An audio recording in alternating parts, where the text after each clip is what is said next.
welcome to my video about the Elizabeth line. I thought, we've got an extra day off, let's spend it doing the Elizabeth line. I'm starting at Liverpool Street and I'm just going to do all the stations along the core and see what happens.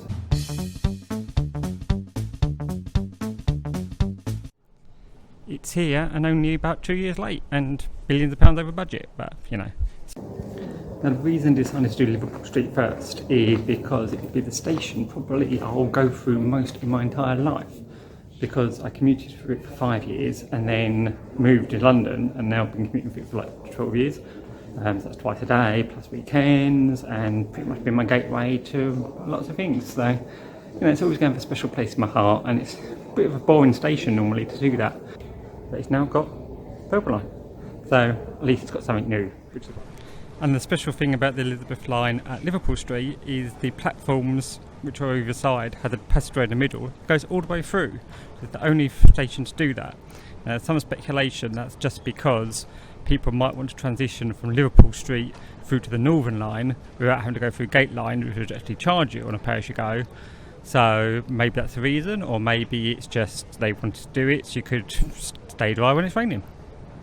One of the design features that's common across at least the core are these totems, which tell you exactly where to go. And obviously Liverpool Street have a lock, it's a whole continuous corridor. So the platforms for the Elizabeth line are based on A and B rather than numbers. And some people say it's A for Abbey Wood and then B, which is Paddington, which can be for Bear. Another design thing that you can see quite clearly here is that the corridors are a different light colour or shade of colour, colour temperature thing, than the platform. That's all deliberate design choices again. I'm sure someone could do a much detailed thing, but it's interesting how the light changes about where you are in terms of how much you want to sort of comfort people, I suppose. I don't know. The reason I've decided to do this journey first from Liverpool Street to Farringdon is because that'll be the journey I'll be doing most of the days. Obviously that's part of my commute, so it'll be my most regular journey on the Purple Line.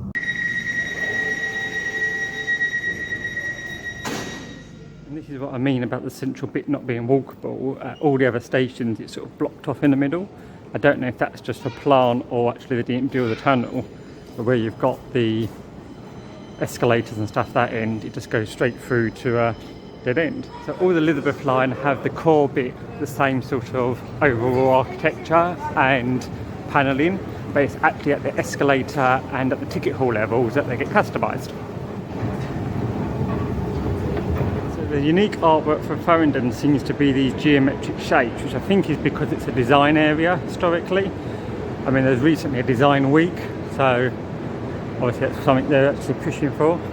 And there you go, it's about goldsmiths, jewellers and ironsmiths.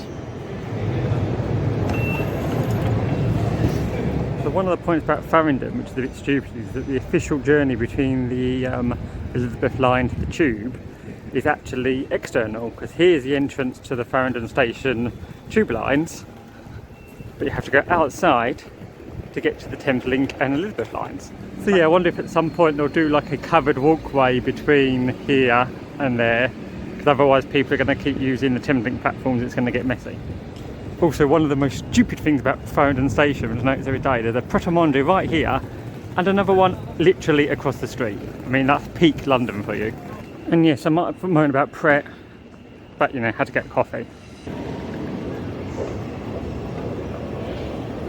You get straight from Elizabeth line into the platforms for Thameslink, which is stupid because they're completely different phase structures. That's something they're going to have to figure out at some point. There'll be validators along here somewhere. So the interesting thing for me about Farringdon station, it's one of those stations that I never actually really did anything with originally, like for 30 years of your life.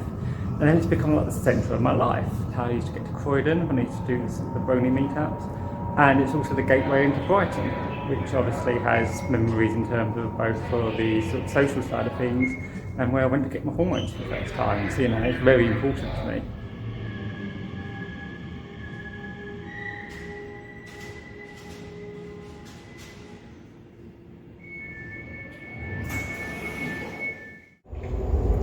Next up is Tottenham Court Road, which is a tube station. I don't do that regularly, but this platform, even though it's the third time getting off the live service, I have been on before, because I did the open day here back in 2019 or whatever it is, I did a very boring video then, I just did the whole length of the platform walk. Yeah, I've been here before, and it's probably not a station I use that regularly, but it's nice to have that interchanged back onto the central line, but you can do that maybe in the northern line. Or just being in the West End, I suppose. It's the quickest way of getting from Liverpool Street to the West End. All of access to the other sort of train lines are down one end, but it has got an exit at the other end, which most of the platforms have, but one will go to hasn't. And yes, you can hear a dog. Why are dogs on public transport actually just so cute? I don't know why. It's like they're pretending to be human. I don't know. It's a bit weird. The other thing at the moment is just how quiet it is when the trains aren't in. I mean, the one's coming in over there now, but because it's so cavernous, it's just so quiet. Even if a train is coming in right as I speak, and I bet you can't barely hear it. Still got my coffee. Very important to have coffee. And these are the escalators that speed up, which you'll just see now.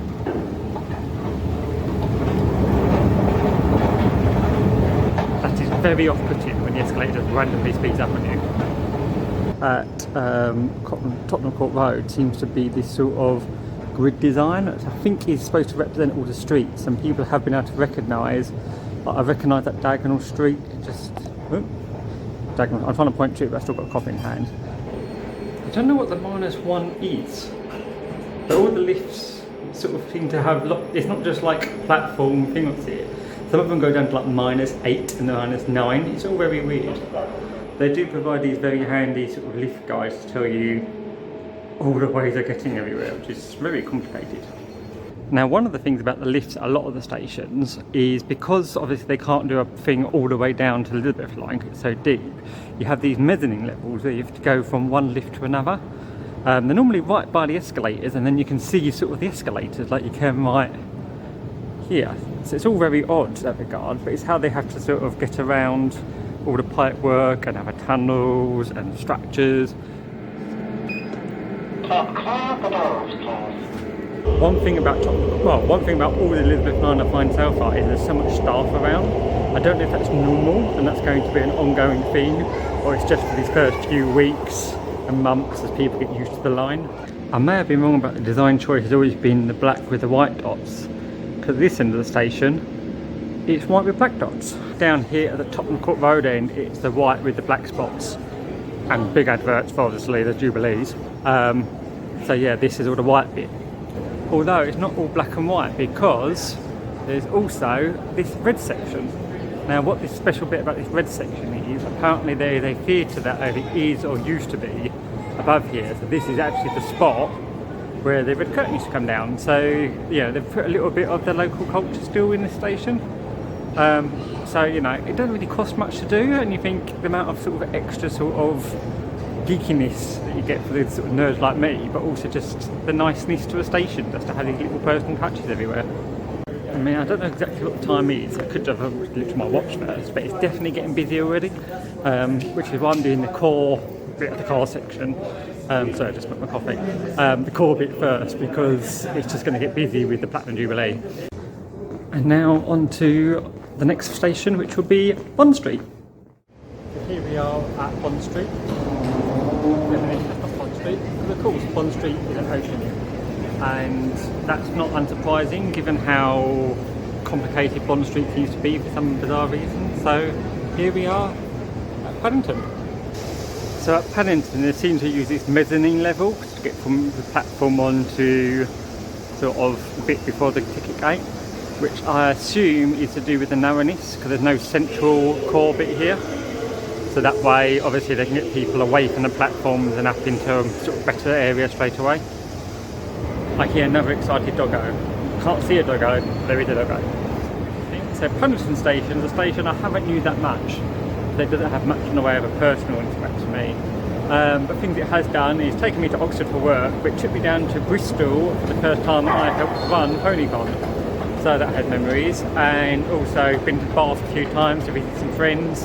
I do want to go to Bath again, so you know, maybe it's a station I use more, particularly now it's easier to get to. I lied, because my most recent holiday I went to Paddington, which is obviously very nice. The holiday, which I've got a video which will probably be up after this now, because I'll do this one first. And then coming up out of the escalators, you can go straight through to platform level. I'm not sure what platform this is. I'm assuming it's platform 1, And if it's platform 1, that means, I was going to say, platform 12, they moved the bear, which probably explains why it looked different last time I saw it. There's a massive queue at Paddington station, which I assume is for tickets. It's for coffee. I mean, the transport situation seems to be bad at train stations in that regard. It's packed. Obviously everyone's going away for their holidays, because it's not people arriving, it must be people departing. So yes, they've moved the bear to this really noisy bit by platform 12. And now what will be the longest journey of the day, as I'm going to go straight through from Paddington all the way through to my next station.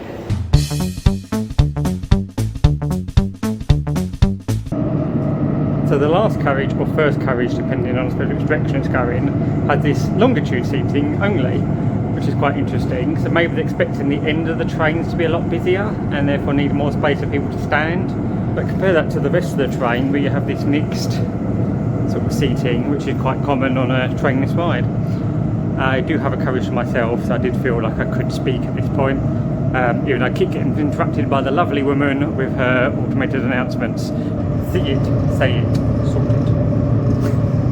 A couple of things missing from the Elizabeth line trains are power sockets. There are none at all. My ones, you get like these little ones at the end, which is better than nothing, just for like USB charging. And there's also no toilets, which, given that sort of, Heathrow through to Shenfield or Reading through to wherever, is quite a long journey.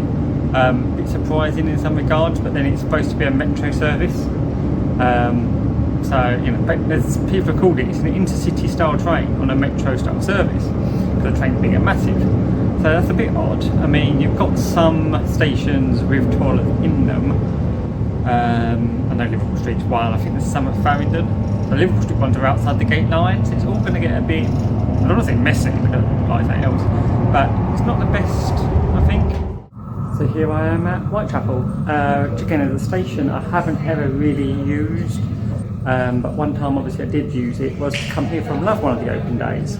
It wasn't actually that open then. In fact, there was only one platform, and that was only with like 6 months to go, and it's quite clearly never going to be open on time. So one of the unique things about Whitechapel is it is the only station where the exits are only at one end, on the core line at least. I think maybe in the whole platform, which does seem to be a bit unusual. And also I imagine it's going to be one of the quietest. I can't quite work out why there is a Whitechapel station. It's not the busiest area. It does link into the overground and the orbital bit of the overground. Platform is very quiet. Train's obviously gone and everyone's gone down that end. See, down the other end you've got a platform link through to the other platform. There you can see there is an emergency exit that end, which I think if we got down to platform maybe the first time. I remember we went down a whole bunch of stairs, the escalators weren't running. Yep, and down the end of the platform, and you've got the end there. You've got a route through with no doors, but it looks like the emergency exit there. So you have to go all the way down that end if you're going there. So what I've just noticed on the platform B westbound is there's the back of the train, and there's quite a long bit before you get to that exit there. But it is the emergency exit, so I'm guessing it's where they could do a path. But it does mean that the actual platform is longer than the existing trains. So this seems to be a bit of the mezzanine level at Whitechapel, and what's quite nice is there's actually real sunlight. I mean, I've got it there in my face. I'll move over here so I can't quite get the thing. So they've really made this quite light and airy. It's quite a way to the platform level. I mean, there's some sort of natural wood on the ceiling, but it's kind of a bit more generic than the others. There doesn't seem to be that personal touch. You've got flashes of colours in places. As I said, you have got this nice wood. Not wood, it's actually metal. It looks like wood in the light, but it's actually sort of this metal effect thing. Apart from the overground, there is also, I suppose, the district and Hammersmith City. So I suppose that does really connect it to the east a lot more. But you think that would be covered by Shenfield, really. So next stop from the underwhelming Whitechapel is platform A toward Abbey Wood. But first of all, Canary Wharf. So here I am at Canary Wharf, a station I haven't got much of a connection to compared to some of the others. I've been here a couple of times for job interviews that I never got. Came here obviously to my brother do the marathon. Don't worry about those rhinos. But in general, it's not really an area that kind of I work in, or I wouldn't want to sort of shop here because it's really expensive. Oh, I came here for the elephants. Obviously, I come here for elephants. I went everywhere for the elephants. So one of the unique design features in terms of its styling at Canary Wharf is they've used yellow for canary, which is such an obvious thing to do. It's another island platform this time, so I think we've gone out the core now with that sort of two platforms of a central corridor style approach into sort of more traditional sort of metro style stations. You haven't got the totems, you've just got standard boards, so obviously the totems must be a sort of core section as well. So what I've noticed is quite interesting is obviously Canada Place and the Jubilee line I'm used to. There's something called Crossrail Place. They've obviously specifically painted it, even though it's not called Crossrail anymore. They're trying to be, I think, big on Elizabeth line and getting away from the Crossrail branding, given how much it turned into Crossrail.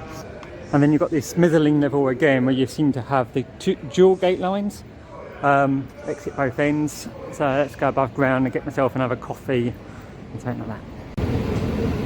Very yellow, this bit. Love it. And the first proper roundel for the Elizabeth line I've seen. I really want to buy one of them. Probably can't buy them. I hate to think how much you have to get a custom one, but come on, how great would that be on my front door? Named after me.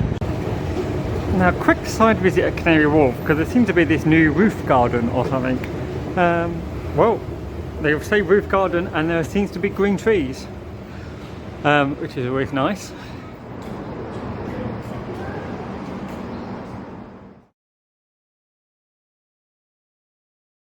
About what's good little guide here about what's what. I like the fact it does mention about the colour palettes and wayfinding and stuff. It's just such a clever design, and it also mentions about this roof terrace.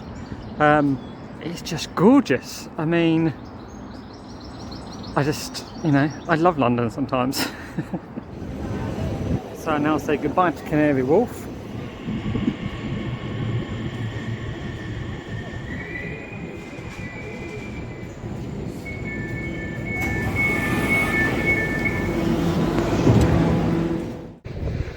Here I am in a very sunny Custom House, which is the first of the outdoor stations I've been to today. When I say outdoors, I mean you can hear birds, which is just unusual for Elizabeth line. I have got the sun in my eyes. Let's go and try to find somewhere a little bit more in the shade. See, one advantage of being an open platform and open air is you can actually see the trains coming in, which is, you know, what you don't get the normal platforms because you've got all the glass.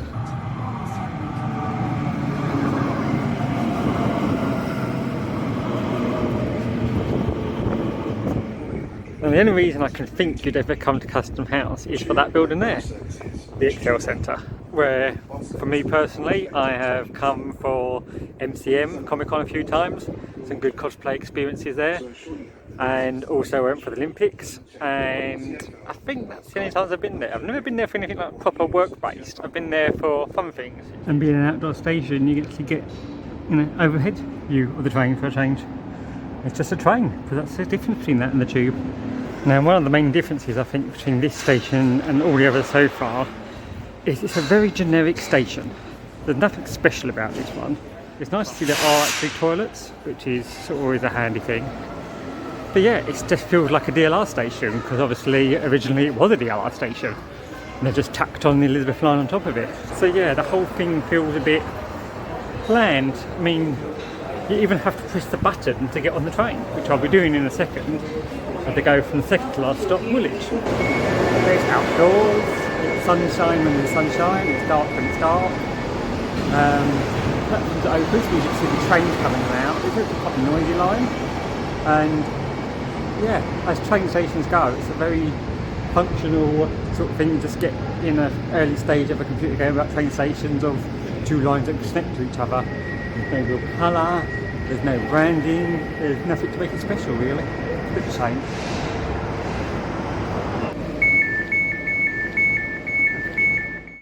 So next up is Woolwich, which will be interesting to see if it's overground the whole way. It can't be, because Woolwich is south of the river and we're currently north of the river, so there must be another tunnel to come. What's a bit more noticeable with this bit of the journey is how much louder it's got.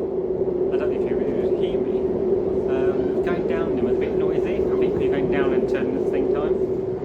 And now we're arriving at Woolwich, and because it's underground again, rather than being sort of above ground like a Custom House, the doors are automatic and the platform doors. So I do wonder if Custom House might be the only one without platform doors. We'll find out in a bit. But here I am. These rounders are hard to get into at times, they're not quite large. Actually, that end there is no exit. It's an emergency exit, but things that all the exits are at one end, and it is underground. So when I said that Whitechapel was the only station not to have exits both ends, that's a lie. It must be the only one in like zone 1 / the core section. And looking around the station, it seems to have its own colour theme. I don't know what the different bands may mean. There's a couple of different colours. I imagine it might mean something. And on the ceiling you've got the sort of round circular lights. So it does have its own feel. I mean, this is one that does feel very traditional. It's an island platform, lights in the middle, you've got these big bollards holding up the roof. So it feels very what I'd call like an old-fashioned station. So the only time I've ever been to Woolwich has actually been to do something like a transport thing. I come here for the DLR when I did the DLR bit, and the only other time I come here is when I came to do the Woolwich ferry and the foot tunnel. So yeah, I don't know why I'd come to Woolwich. It's south of the river. Don't go south of the river this time of night. Let's go and have a look at the rest of the station. And the thing is, as soon as you get out of the station, you're actually just at the gate line. So there's not really a mezzanine level or any sort of real station to it. You can see outside you go straight onto some sort of grass. So I'm going to go outside, I'm going to take myself the slight cost. I'm probably at my daily cap already. Let's go have a look at the outside. So this seems to be a brand new entrance. It doesn't seem to be related at all to the DLR entrance. Yeah, I mean, it's quite a nice entrance. There's this little bit of green outside. They've got one small round door, and that's about it. But yeah, it's, unlike all the others, this is starting to feel a bit more like an urban transport solution. It does just use the phrase urban transport solution. That makes me sound so pretentious, doesn't it? I'm sure that's what it's like officially called as. I haven't seen that anywhere. I don't know why I called it that. But I suppose this is the point. As soon as you get out of the central London, it's about doing the stations effectively as possible. And this is literally go for a gate line, down some escalators, just straight there. I'm guessing the foot traffic is not going to be as busy as the other stations. I mean, I said I can't see why I'd ever come here again, but yeah, it's still quite, you know, it's still nicer than some of the cookie cutter things like Lea Bridge Station and all the modern National Rail ones, where there's nothing fancy about them at all. And just to admit I'd lied, that even though I showed myself clocking with my Oyster card earlier, for most of the day, I have been using my watch. I'm on to the final approach into Abbey Wood. It's the end of the line, looks like it's above ground again, so probably won't have open doors, but we'll find out. So again, Abbey Wood station, I can't think I've ever been to. Next station, Abbey Wood, where this train terminates. This train terminates.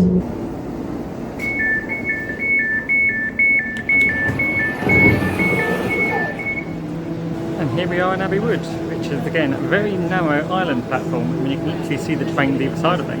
There's no fancy roundels here, they've only got these sort of plastic ones really, which is a bit of a letdown. So they turn around here, so it's not like Paddington where they're having to do anything fancy at the moment of getting people off the trains while they reverse in a bit they're not supposed to. This is just a terminus where it comes in and out. But what is quite interesting is this hasn't got A and B. And I think it's the only one I've seen so far not to have that. It's got 3 and 4. But this seems to be a National Rail station because there's a bridge over to National Rail trains. And presumably you have to notice at the boards which one to go next. Now we're into proper, like, you know, so this is now South East London. I'm guessing any sort of design is kind of out the window. It's as functional, I think, as you could be. Platforms couldn't be any narrower. There's no colour, there's no anything really. Oh, actually saying that, the platform end does look to be quite nice.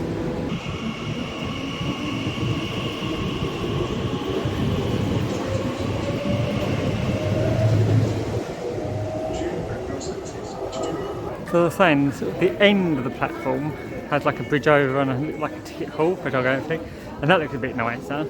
But the actual platform, yeah, could be anywhere really. So this is Abbey Wood station, just seems to be train station, busy road, taxis. It's got a nice roundel. I really want one of them now. And yeah, it must just really put Abbey Wood on the map. Although it had National Rail before, but you know, to have something like the Elizabeth line, be able to get through to Heathrow Airport directly, Canary Wharf for jobs, you know, Elizabeth going to change the world. And then change my life, so yes,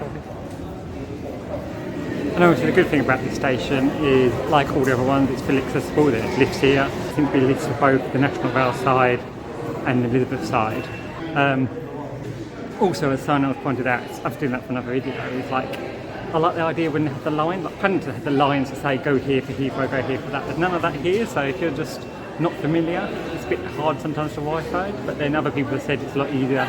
I'm just very used to London, so I know sort of what to do. It'll be interesting to see what other people do about that.